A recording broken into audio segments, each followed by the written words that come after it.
नमस्कार, मी सागर जोशी. TV9 मराठीमध्ये आपलं स्वागत आणि बातमीपत्रात आता घेणार आहोत विविध क्षेत्रातील महत्त्वाच्या बातम्यांचा वेगवान आढावा टॉप 9 च्या माध्यमातून. सुरुवातीला राजकीय बातम्या.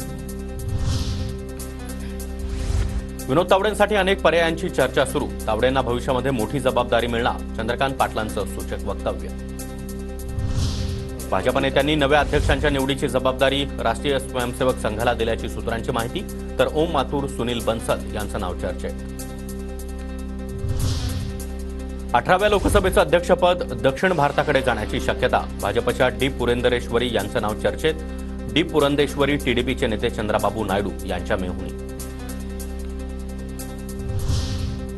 नितीश कुमार आणि चंद्राबाबू हे केंद्र सरकारमध्ये अतृप्त आत्मे. 2 अतृप्त आत्म्यांची केंद्र सरकारला शांती करावी लागेल. संजय राऊतांचा मोदी सरकारवर निशाणा. प्रकार से कैबिनेट का चयन हुआ है और पोर्टफोलियो का डिस्ट्रीब्यूशन किया है. लगता है सभी आत्माएं अतृप्त है, खास करके एनडीए के उनके सहयोगी. वर्षभरापासून मणिपूर शांतीची वाट पाहत आहे. प्राथमिकता देऊन मणिपूरबाबत विचार करणं कर्तव्य. मोहन भागवत यांचे सरकारला खडे बोल. साल से मणिपुर शांति की राह देख रहा है. अचानक जो कलह वहां पर उपज गया या उपजाया गया, उसकी आग में अभी तक जल रहा है, त्राही त्राही कर रहा है. कौन उस पर ध्यान देगा?